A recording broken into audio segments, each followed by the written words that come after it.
Hello, episode of Today with Tally. The mission and goal of this podcast is to bring an engaging conversation that will add value to the lives of everyday people. We will inspire, encourage, educate, and tell the stories of America's finest men and women in an effort to motivate you to live your life to its fullest potential. Be sure to follow us on social media and search Today with Tally. Be sure to subscribe, follow, and share the program as well. Ladies and gentlemen, your host of the evening, Mr. Brian Tally. Welcome back to the Today with Tally podcast, where we add real life value to the lives of everyday people.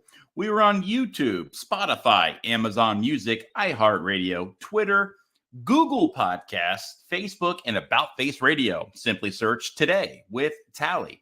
And be sure to like, share, and subscribe to get every episode and stay up to date with the latest and greatest our guests in this show has to offer. Folks, today's show sponsor is Woodpecker Feed Store. Now, they can be found in Spring, Texas. Give them a call today, 281-363-3590, or stop by for a visit, 1439 Rayford Road in Spring, Texas, 77386. Now, Woodpecker Feed Store is now a part of the Woodpecker business family. Now, their sister company, Woodpecker Projects, is a landscape business that has been around the area for about 5 years now.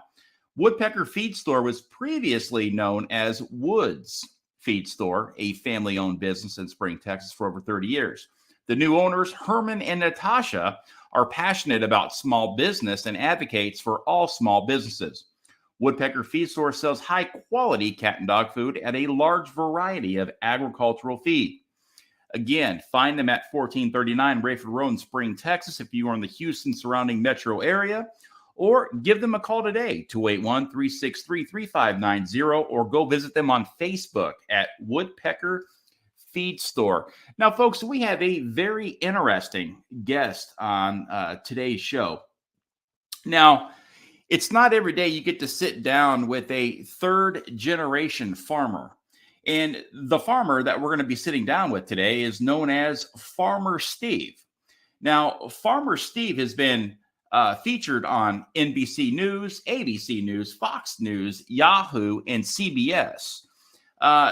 He is a regenerative farmer. And what Steve likes to say is, if we truly understand that the way we grow our food impacts its nutritional value, then we can discover how to fend off poor health with a nutrient-dense diet. And with that, we are honored to be joined by Steve Groff. How are you, sir? Brian, I'm doing well and appreciate the introduction, but I first owe you a personal thank you for what you have done to serve our country. So I greatly appreciate that. And so yeah, I'm really looking forward to talking to you today.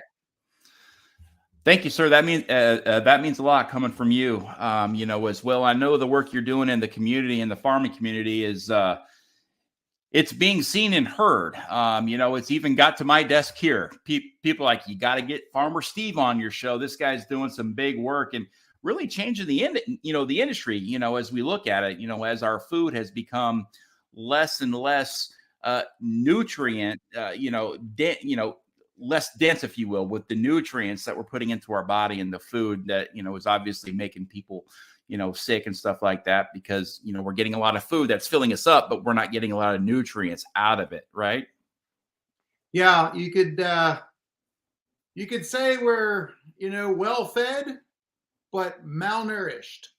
And that sounds like an oxymoron, and it kind of is, but that's kind of the reality of our current situation here in America. And this is where I see regenerative agriculture is beginning to answer that question out there of how can we put more nutrients into the food that we consume. And I'm looking forward to unpacking that with you here this evening. So a lot of people are going to say, Brian, what is regenerative farming? Farmer Steve, yeah, what exactly is it? So it is really a method of growing food that focuses on the outcome of how that food is produced. And in this case, we're talking about nutrient density, or there's more nutrients in it. I'll just give you a quick example. We've all heard that term, an apple a day keeps the doctor away. And, we kind of know what's behind that, but, that's no longer true, unfortunately. And, not that I know science is going to back my statement here, but you might have to eat 8 apples a day today to get the same nutrition as our great grandparents did 100 years ago. And so regenerative agriculture looks at putting nutrients back into the food that we grow. And one of the things that people don't know or don't really fully understand is we as farmers are paid for the food we grow on what we call yield or volume or pounds or bags or bushels, whatever we're selling it in. We're not paid for quality. So we want to grow food as fast as we can and with the least expense as we can. And, we get at that point where it gets to the store and it looks nice, tastes good, stores well, but we don't get paid for putting like selenium into an apple or into a carrot. Selenium is not a yield enhancing nutrient, but we all probably know that selenium and other minerals are vital for our own health and well-being. So this is where regenerative agriculture looks at the nutrient density of how food is grown. Interesting. Like you said, you're not paid for putting out a good quality product. You're paid for the volume. Now, when all that stuff is going and being picked up by the end user, if you will, by these big grocery chains, if your food isn't being purchased because of the quality of the food, wouldn't that mean that they're not going to be calling Farmer Steve anymore? Well, there's a lot of I guess you'd say background going on to this whole movement. One of the things is that we are now have certification of some groups who are actually looking at what we do. I'm in the process of this right now and verifying that what I'm doing, my farming methods, the way I enable my crops to have more nutrients in them, it needs to be verified. There's 2 different things we can look at this as. Ideally, it would be nice to have some sort of a metering system that we could literally test the tomato that you're going to buy. And now currently we don't have the technology to do that, to actually give you a reading or a value of the nutrients in that tomato. So you could essentially shop for not just what looks good, but what is inside a tomato that will benefit you. Now, that is coming down the pike. It is being in process. We're several years out from it, but this is why I'm so excited about regenerative agriculture, because when that does occur, when we're able to measure these nutrients quickly and easily via something like a smartphone, that's going to be a game changer because consumers will be able to buy based on quality, and we as farmers will be able to sell based on quality, getting paid for the nutrients that we have in it. So in the meantime, there's some certifying groups that are out there that are literally, they're going to be coming to my farm here in a month and looking at what I do, taking note of how I'm growing my food, testing my soil, and all these parameters. So that's what's exciting to me, because I'm in this because I see this opportunity. It's not just a business opportunity, and yeah, I feel it is, but I'm all about helping people. We all want people to get better. And this may open up another question here, Brian, but why aren't doctors talking to farmers?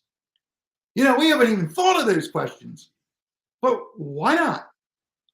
And I know that's a big chasm, but the reality of it is we as human beings need to be more concerned about how our food is grown so that we can fight some of these chronic diseases that we are all aware of that are all around us, and we can do it through nutrition.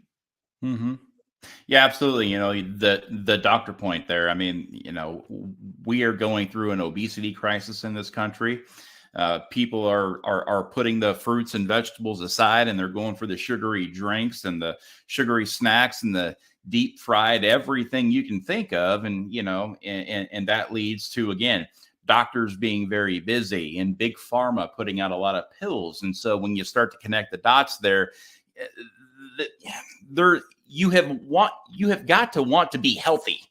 It's a decision that you need to make, and it comes with discipline, and it does come with the cost. A lot of the stuff that's really bad for you is really cheap, and the stuff that's really good for you, you got to spend money on. But again, without your health, what do you have? And that's what it boils down to. Now, I want to go back to the thing that you said about it's not about the quality. When these farmers are producing so much mass product, we have so many, I think we have over 350 million people in this country that we know of. And, they all need to eat, right? And so it's all about quality, or, quantity over quality, if you will. And that's kind of like where we've gone, even with athletes: bigger, stronger, faster, right? We live in this world now where we're producing super athletes. And now we are in a world where we're producing super produce. We're growing produce faster than ever. And it's not really healthy for you. It's, again, you're not getting all those vitamins and all those minerals and all that nutrient density that we used to back when the populations was much smaller. So the bigger, stronger, faster philosophy is something that I could see with produce and farming and all that other stuff. Now, where you come in as a different type of farmer is you concentrate on your soils. Yes. Regenerative process. I'm sure your crops are growing at a much slower rate than the average. Would you say that's true? Sort of, but there's not a lot of difference in the slower rate or even the yield. But I'm probably not going to win any yield contests. Not that I want to, but I'm just trying to make a point because I'm looking at quality. How much nutrition can I grow in my heirloom tomatoes, for instance, or in my butternut squash? That's what I'm all about, nutrition, because I know it has a direct impact on the health of our country. And I want to do my part in not only my little farm here in Pennsylvania, but as I educate consumers and as I talk to your audience and other audiences around the nation, just to help consumers understand that there's choices. There will be more choices. There will be healthier choices. They're coming online. They're coming to fruition. And this is what's exciting for me, because I've been kind of doing this for the last 40 years or so. Mm-hmm. And it's like, I honestly never thought I'd be talking on a podcast, years ago about what I do. So it's something that's coming from my heart, something that I've done here in the farm, something that I've researched. And that's what's exciting to see. It's kind of like finally coming to fruition. Now, folks, if you do not already know this, our food has lost up to 80% of its nutritional value over the last 100 years, which research has shown. Now, 70% of Americans are dying with some sort of chronic disease caused by a nutrient deficiency. And that's where this new regenerative farming can come into play here, by putting more nutrients into the food that you're consuming and eating, which will make for a healthier body, healthier skin, healthier mood, anything and everything that you can think of. Now,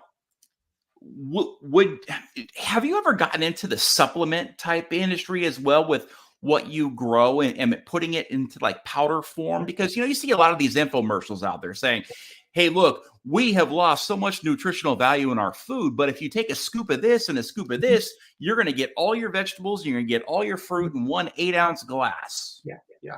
Well, that just proves my point, because what those are called mineral supplement vitamin companies are saying is true. Mm-hmm. And they're using that to sell their products. And I applaud that. That's good. But ultimately, why don't we grow it in our food? And that's kind of the point they're making, to sell the supplements. But mm-hmm. I'm saying we can do better, because there's something that's a little bit lacking when you take a vegetable and basically synthesize it into a pill. That's good, but you don't have the complexity of the biological life, the enzymes, and just even the fungi and bacteria. which, by the way, there's more good ones than bad ones. We throw those terms out and we think, oh, bacteria, it's bad. Well, there's a lot of good bacteria. There's a lot of good fungi. If you like mushrooms, that's a good fungi, by the way. But to what I'm saying here is, I see minerals, vitamins, supplements.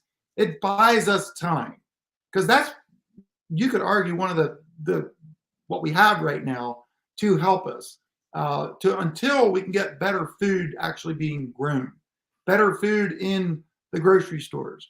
And so, but there's going to have to take a mindset shift into getting this whole supply chain filled up, because like tomorrow I'm going to be visiting some of my buyers of my tomatoes, for instance. And I'm going to be telling them about what I've been doing here with regenerative agriculture.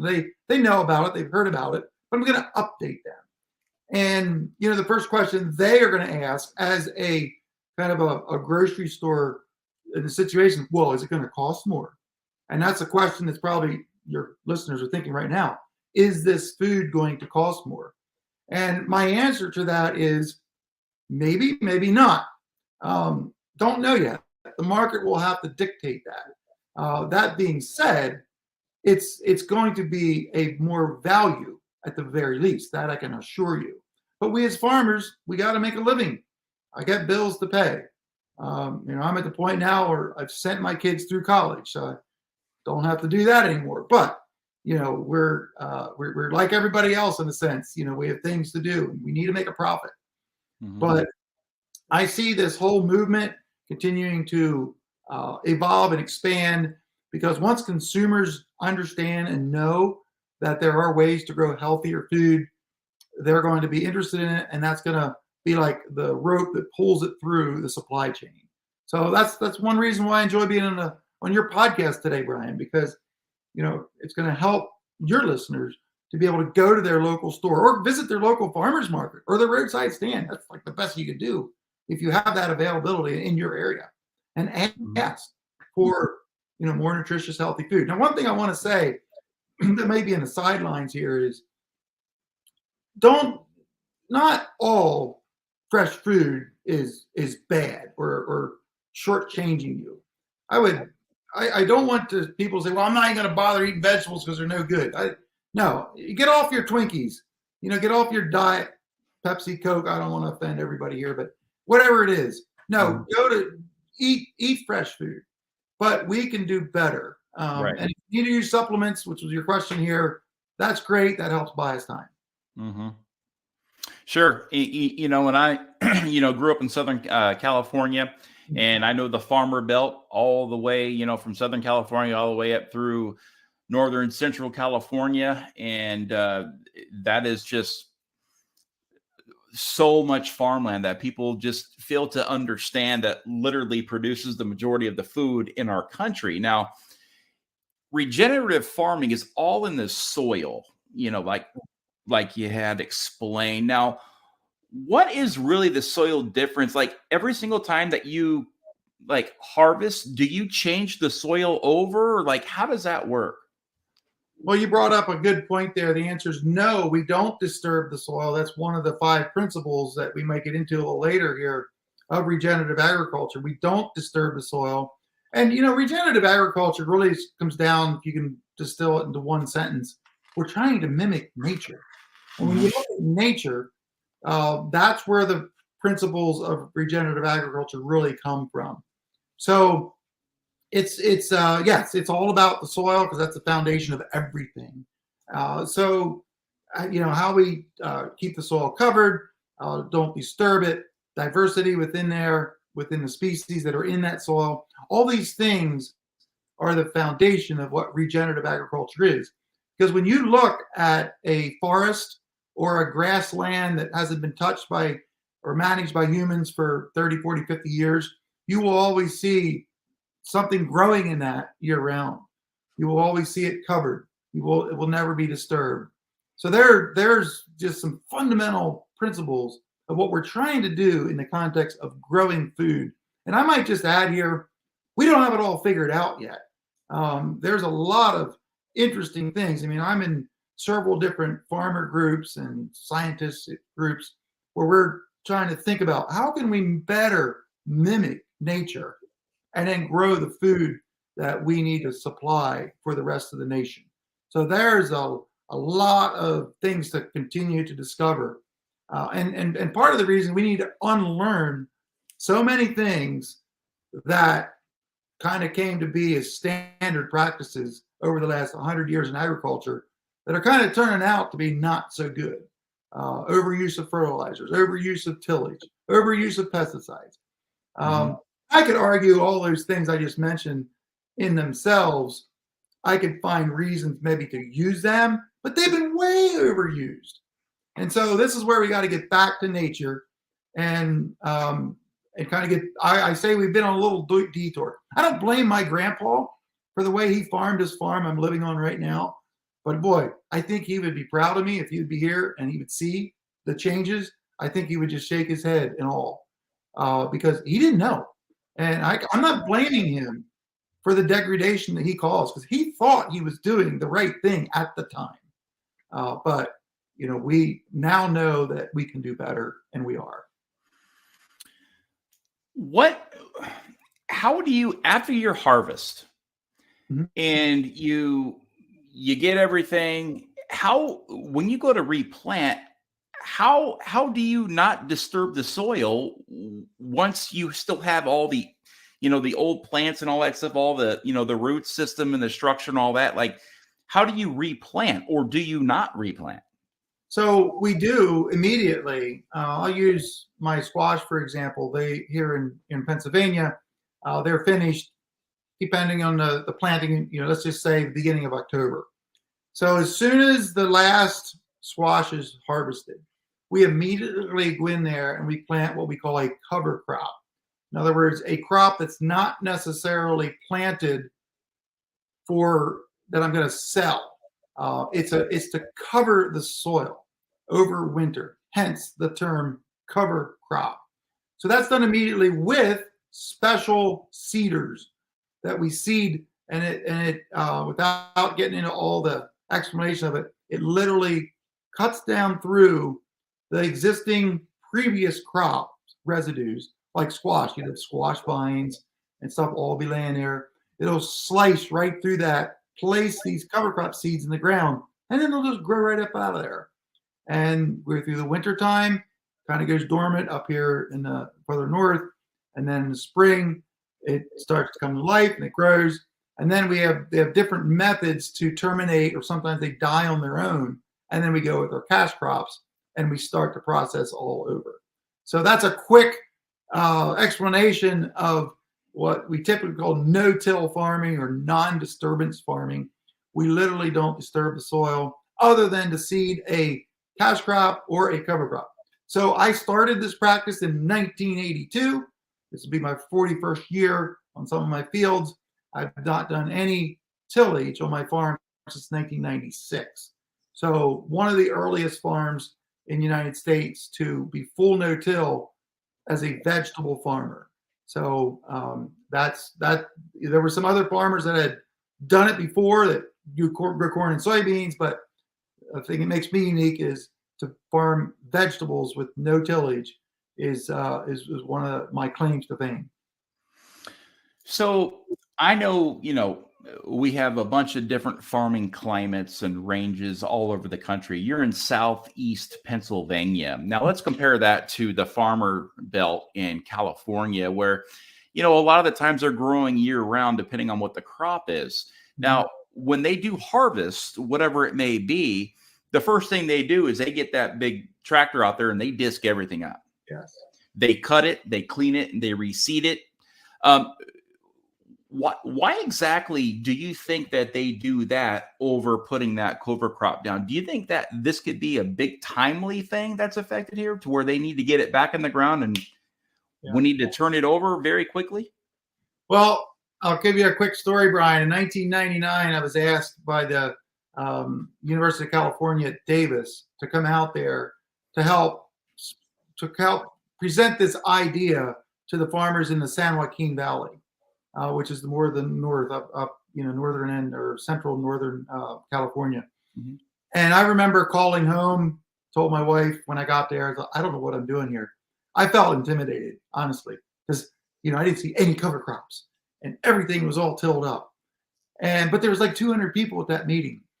And so I shared with them my story, and I went back in I think about 7 years later, and I was on one of the farms that had heard me earlier on, had started to use cover crops. And so this was up near Fireball, which is a small farming community in the northern part of the San Joaquin Valley. And I said, "Oh, that's that." I was impressed. I was impressed to see it. We took a shovel and we dug down in because they wanted to show me the roots of their cover crops. Which, if you're a farmer, you understand that we like to see what's in the soil. And by the way, we like to smell the soil. That's a thing because a good smelling soil is healthy. By the way, if you're a gardener or something, you can do that. And if it's a good smelling soil, you want to take a second breath. But anyway, so I happened to see at the bottom of this shovelful of soil and roots, there was an earthworm. And you would have thought those guys hit the lottery. They were hooping and hollering and said, "That's the first earthworm we saw in 30 years. And I'm like, really? Are you serious? Because earthworms are a sign of soil health. I have them all over my farm. Every square foot, there's numerous earthworms. But my point to say that, Brian, is that it is happening even in California, even in Florida, even in Texas, even in dry parts that don't have irrigation in Arizona or the upper Midwest. Well, everything I'm telling you about today is happening in regenerative agriculture. Oh, yeah, it looks different than here in South Central Pennsylvania. It looks different than in California, but it is happening. And it, again, one of the things about regenerative agriculture is it's not so much a set of rules, but it's more like, how do we get to this outcome? How do we get this nutritious food? So context comes into play here. I can't tell a farmer in California, this is how I do it, and I've been successful in Pennsylvania. This is your secret to success. No, it's not. It's going to look different. So I just want to give that perspective. So the word context is very appropriate here, but the fundamental principles of regenerative agriculture remain the same no matter where you're at in the world, no matter your rainfall, whether it's excessive or whether it's not as much.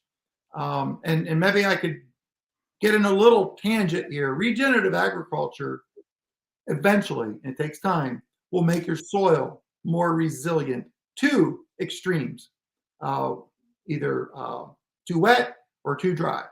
So, but it takes time. This is not an overnight or 1 year fix. So, it takes a long time to get this. But long-term regenerative farmers who have been committed to this are seeing that their soil is more resilient to extreme weather events and patterns. So it's been how many years since you've tilled your soil? So my oldest fields is 41 years, but my whole farm is 1996. So it's over 20 years my whole farm has not been tilled.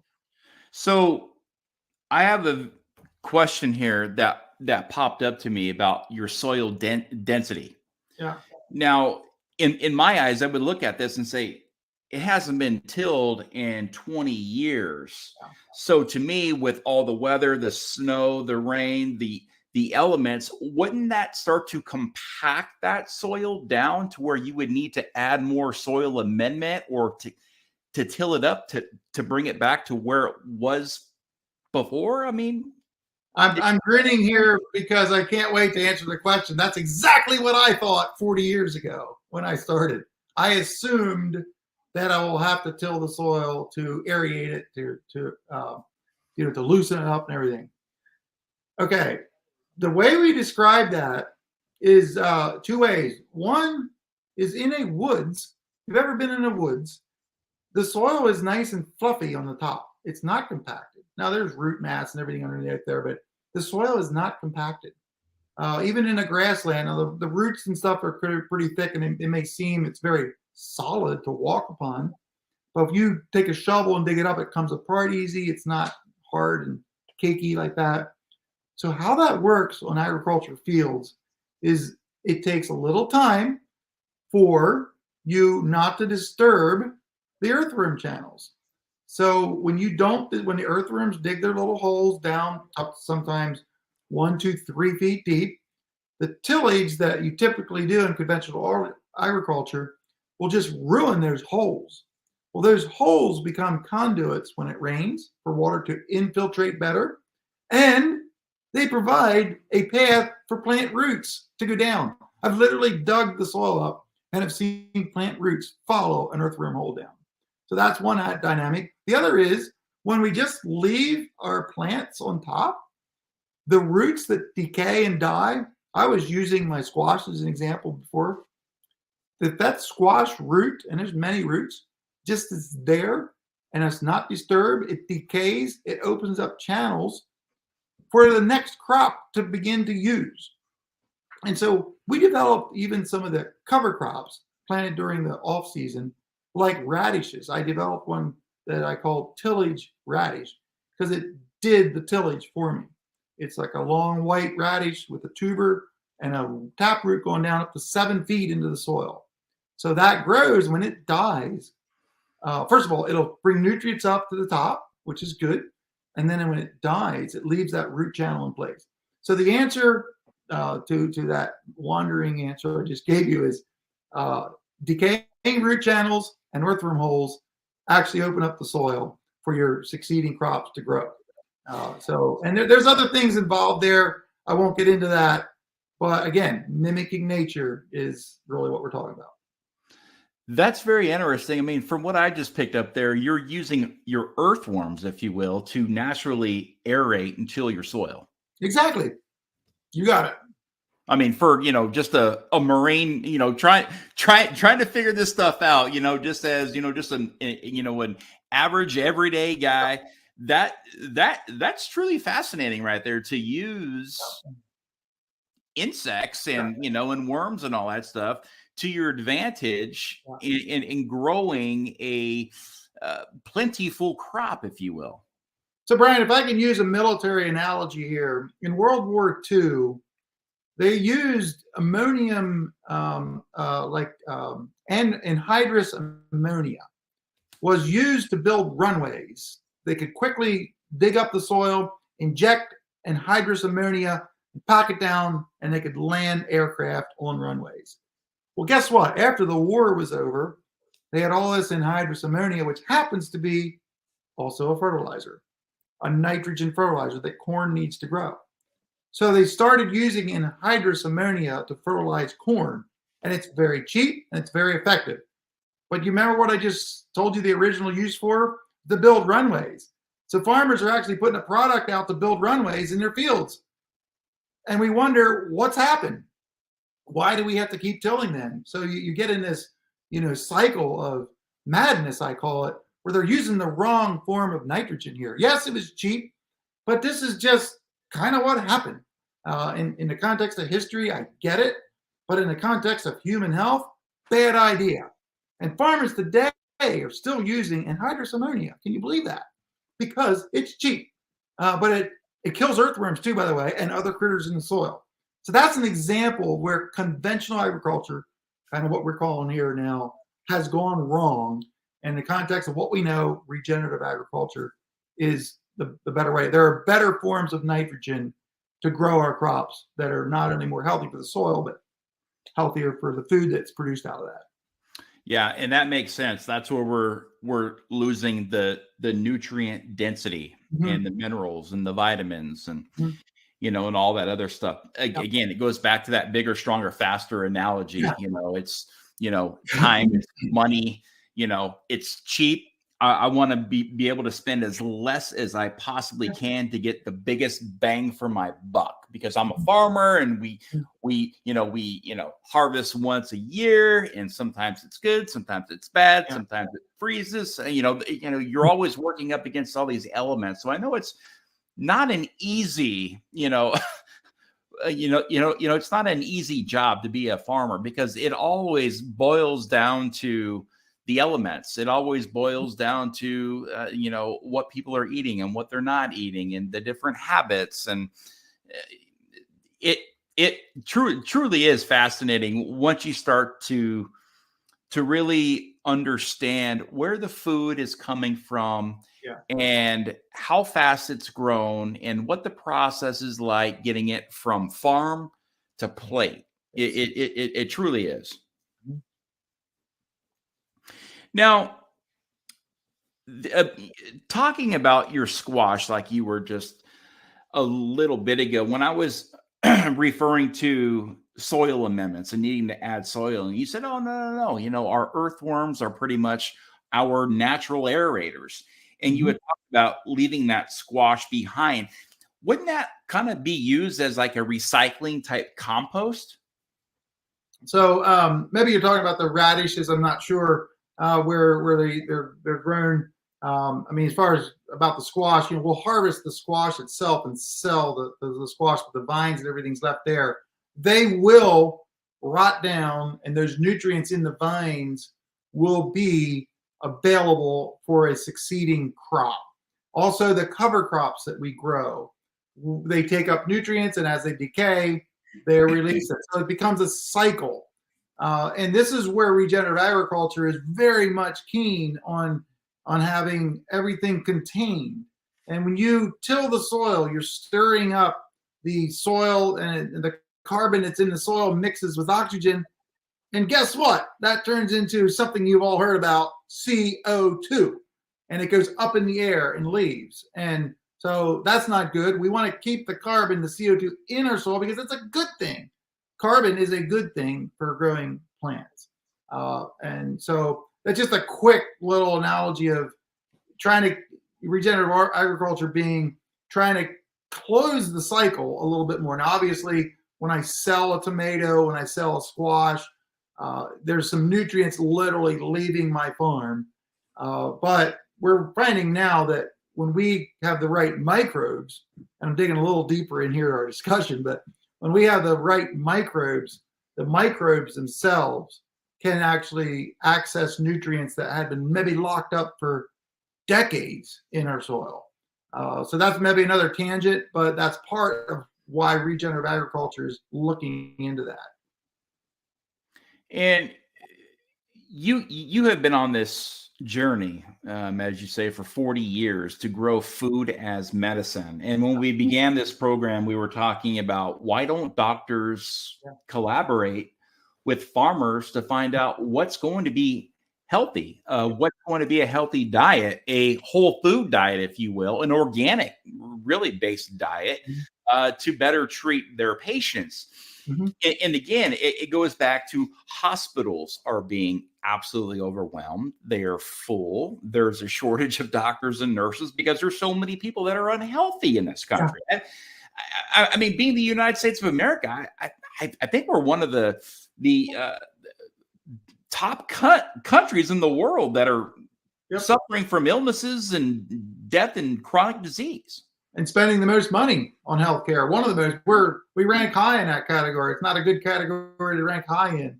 The whole term food as medicine has kind of came out in the last couple years. And, sometimes I push back on it a little bit because, we don't maybe like the word medicine. But in this case, I'm trying to make a point. And the reason I'm using it is a way of thinking that if I can replace a pill, a synthetic pill, if you will, with food that can help me, have better health and well-being, that's where food as medicine comes in. So it's for those who are interested, those who are health conscious and are interested in this whole concept, this whole paradigm of health and wellness by the way you eat. There's a lot to learn there yet because I think, again, I don't want to blame my grandparents, but the generations before us, when I'll just use this term, when medicine came out, when pills came out, it was easier to use. And I can use the car analogy. When the car was invented, it was unsafe. It wasn't very efficient. And then you go through the 1970s and we had these huge vehicles that got like 8 miles to the gallon if you're good. And we were like, that's cool. Yeah, fuel's cheap. I'm just going to do. Well, those days are gone. They're over. so you think about the evolution of how we grow food now. And I think we've kind of hit the easy button. Fast food. It's easier to go to McDonald's and quickly get a meal than to actually go to a farmer's market, get some kale, and get some other veggies. And I'm all about meat eating and all, so I'm good on that side of things. Get a steak, whatever, if it's pasture grown. That's just easier to get. Fast food's easier, and we've kind of slipped into this easy button. And here's the result. So we're kind of paying for the easy button.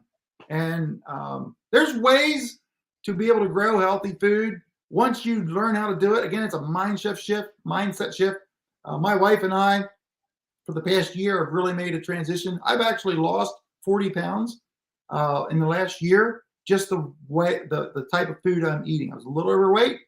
My blood pressure was a little high, and I've committed to eating my way to less weight and lowering my blood pressure. So there's just a personal example that where I'm at personally. It can be done. And so I want to kind of back up what I'm talking about here. So it's a little bit where I'm at with, food is medicine. Absolutely. And you've proved it. Food is medicine. You've cut down 40 pounds. Yes. You didn't have to take blood pressure pills. And the way I'm looking at this right now is cheap money, right? Cheap money, which is eating out of a bag, eating out of convenience in fast foods. Cheap money leads to big money, big pharma, the pills, the hospitalizations, the insurance companies. Folks, cheap money, what you're doing to your body is leading to big money if you get that picture. Because it's easy, like Steve said, it's the easy button. What's hard?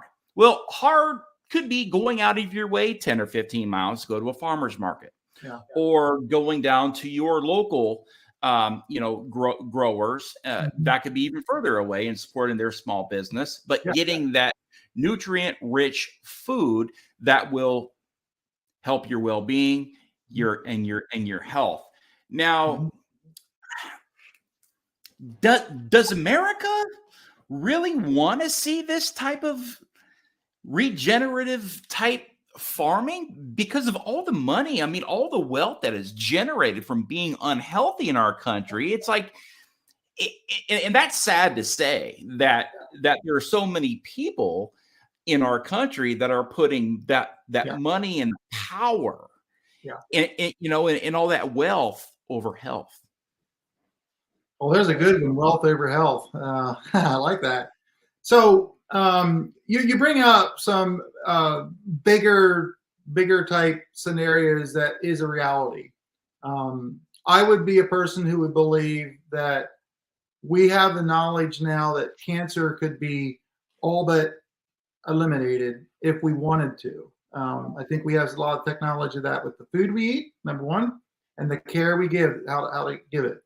But I've heard it said already. This is in the context here of what you were just setting me up for. There's no money in dead people, and there's no money in healthy people. The sweet spot is right in the middle, and I think that's kind of what you were alluding to there. And again, I'm not pointing fingers, because we're all a part of this problem, this system, you might say, in the context of who do you support? As long as we are buying the drugs that we may or may not need, as long as we are buying the food that may or may not be good for us, the system is going to keep on as it's been going. Again, there's no incentive for big pharma to get behind regenerative agriculture. That ain't going to happen anytime soon. Now, you'll see a little bit of support here and there. Right now, we're going through the 2023 Farm Bill. That's for the USDA side of the farmer things in the budget. And I'm aware there's a lot of push to get regenerative agriculture involved there, and that's great. I'm very much happy for that.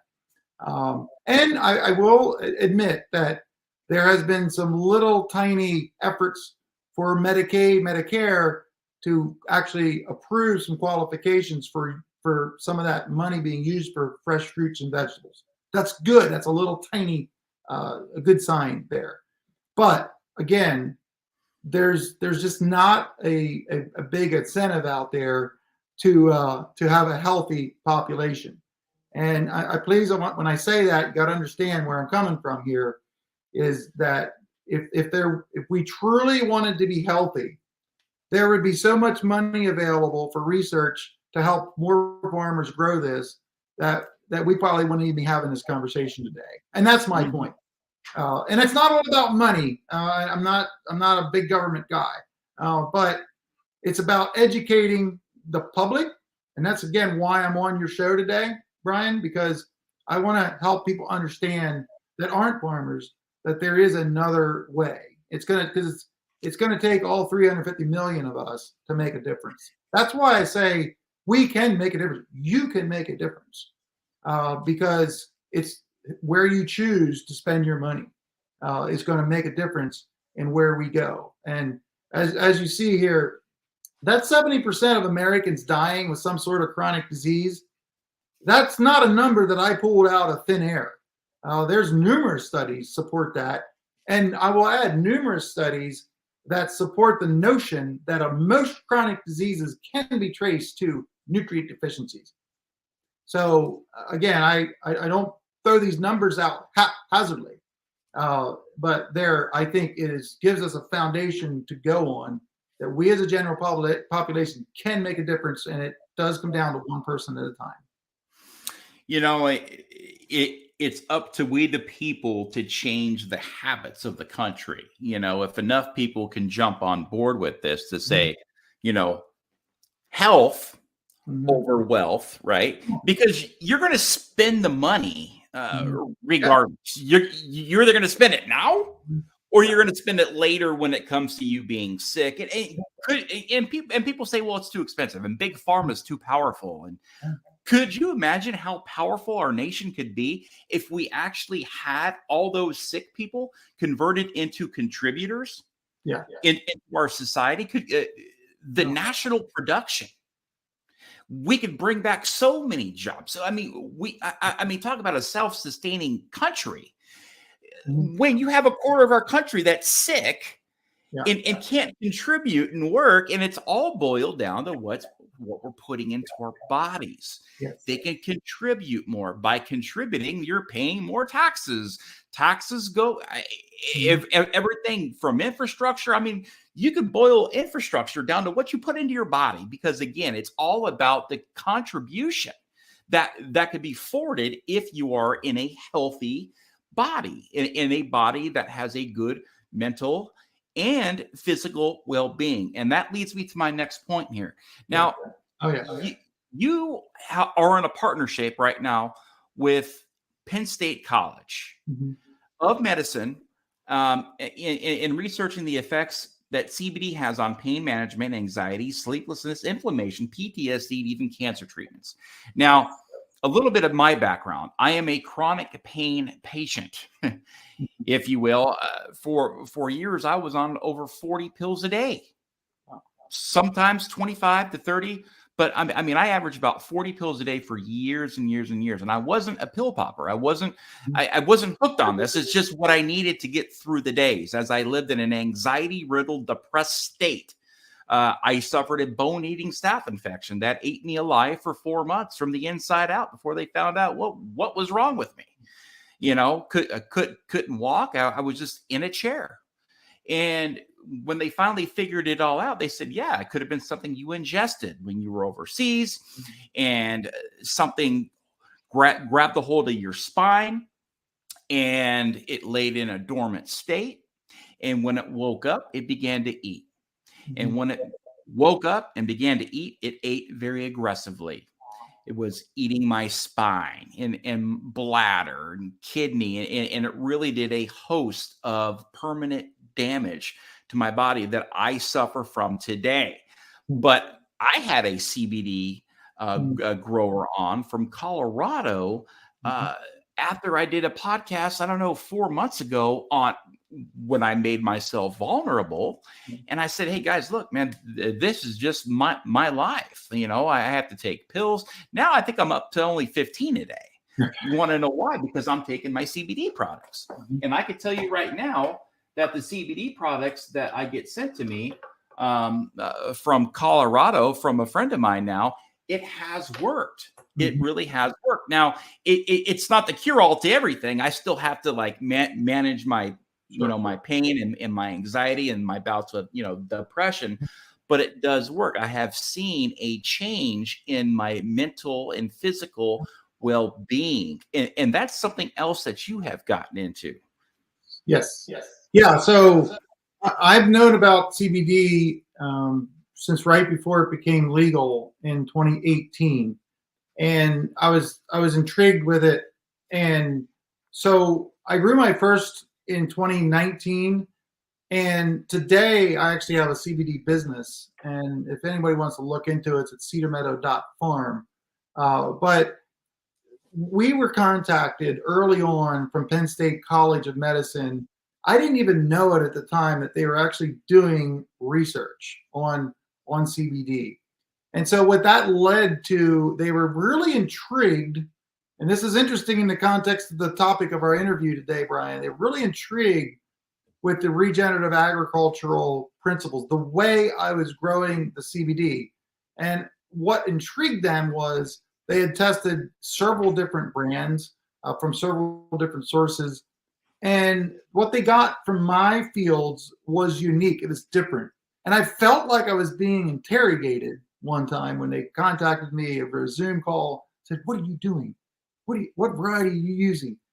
How are you growing this?" And they asked all these questions. And I said, well, really what I feel is if there's anything different, it may be the way I'm growing it. And so that set up, we're in our 4th year now, where I grow the CBD for them. They literally take the raw biomass from my farm and they test it. And then we are comparing it with the same genetics from soil grown in a medium quality type soil and soil that's more conventionally grown. So we're trying to understand the differences on how it's grown, even for CBD.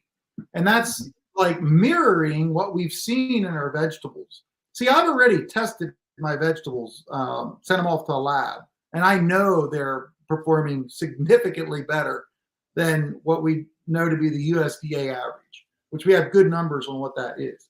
There's no real average for CBD because it's just been on the market here for the last couple of years. But I can tell you in the context of the research done here that they're seeing a difference. So, and they're actually using my CBD they have 12 different projects they're looking at now, as we indicated here. So it's getting closer to be doing clinical trials on people. It's going to take years till this really gets out, but they're affiliated with, I think, 9 other institutions. So it's exciting to me to see where this could go. Not just the CBD effects it can have on people, but the effects that growing the CBD in a specific way, regenerative agriculture. So yeah, that's, again, I'm really excited about this. And I got to tell you, Brian, on a personal note, CBD has helped me sleep better. I'm kind of a morning person. If I wake up really, really early, I can sometimes hard to get back to sleep because I'm like thinking about what the day is going to be. And CBD has helped me sleep better. But on another personal note, I have never grown anything, and I'm a 3rd generation farmer. I've never grown anything where I've gotten people to comment to the degree that my CBD that I grew on my farm has changed their life. Migraines have been pretty much eliminated on some people, sleeping better, and a lot of other things, anxiety, things like that. So it's really gratifying, I got to say, to grow a product as a farmer and get people who genuinely it's changed their life. I don't hear that usually from my tomatoes that I grow. Hopefully with nutrient density and everything, maybe those days will come. I don't know. But so that's kind of a little story I wanted to share about how, for me personally, growing CBD hemp in a way that really does help people has been very gratifying.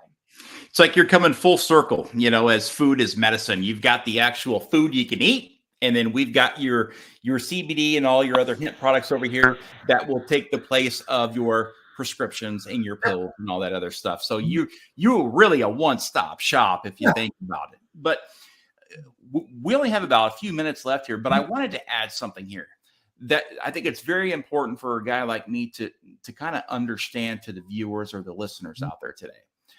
When I first tried CBD, I didn't know what I was doing. Yeah. I went to the store. I was just desperate. I was like, I'm on all these pills. I got to get my life back. I live a life of pain, literally fell into the gates of hell. What can I do for myself to help improve the quality of my life? Well, I went and got some CBD. I didn't know what I was doing. So I'm like, yeah, this does nothing for me. And so the pills continued, and they would continue on for a very long time, and they still do. But again, I was doing a podcast not long ago, and a guy saw it, and he reached out from Colorado and said, let me send you something here, because it's all based in the formula. Yeah. There's, people are like, oh yeah, well, it's CBD. Well, there's a lot of different types. There's a formula that he put together, and it takes a lot of time and research and development to try to figure out because it's not a one size fits all approach. Right. You've got CBDA, you have CBGA, you have CBDVA, you have CBC. Right. And so you have all these different components that are being put into a bottle that all work together that are going to do different things in your body. So therefore, you just can't go to the store and buy CBD 500 milligrams. I mean, I'm on a 2100 milligram formula right now, and I have to take it several times a day. Yeah. But again, it's different for everybody. Sometimes it could work. Sometimes you could have something that you need more of or less of, but really you're not going to get any adverse reactions to anything here. This is all a fully natural approach at healing. Yep. We could do a whole podcast on that, right? What you just said. I'll just briefly say that not all CBDs are created equal. There have been, I know factually, there's been at least 5 brands. I'm going to say that word loosely. 5 instances, maybe I should say, where there was 0 CBD in a given bottle. So right now, unfortunately, there's very little regulation on the consumer side. There's a lot of regulation on my side as a farmer. So I'm just going to leave that there. The second part is, all things being equal, every body is different. And I say that, everybody's body. We're all different, and we all have an endocannabinoid system that can utilize this. But you can't even go on weight. You can't even go on age. And this is kind of new for people. They have the mindset of taking prescription drugs. Take 2 in the morning, and you go through your prescription. I like to say you have to kind of be your own, you have to medicate yourself in a way. So if you're going to try CBD, you kind of have to test it and see which one clicks for you, just like Brian said. Mm-hmm. Yeah, again, it's not that one size fits all approach. Every body is different, and that boils down to everything that we put into our bodies. Period. The end. It's as simple as that. Steve, this has been a phenomenal interview. I mean, we could go on for days, I think, and talk about this. It's very interesting. But folks, if you want to learn more about what Farmer Steve does, visit him online today, stevegroff.com. That's stevegroff.com. He even has a book. Check out his book, The Future Proof Farm. The Future Proof Farm. And it is changing mindsets in a changing world. You can get that book anywhere books are sold online. But Steve, again, I just want to thank you for joining us today. And I sincerely appreciate everything you're doing out here in our country and in the farming and agricultural world. Yeah, well, thank you, Brian. I'll just quickly mention cedarmeadow.farm is my CBD business if you're interested in that. But Brian, it's an honor. I appreciate it. And we look forward to continue to learn together. Oh, absolutely. Yeah, we're this relationship will be nurtured for sure, and I definitely want to work with you, especially on some of your CBD products. Want to test them out to see how they work. But folks, remember to stay inspired, stay encouraged, motivated, and always stay in the fight. Until next time, for Today with Tally, this is Brian Tally. Good night, Semper Fi.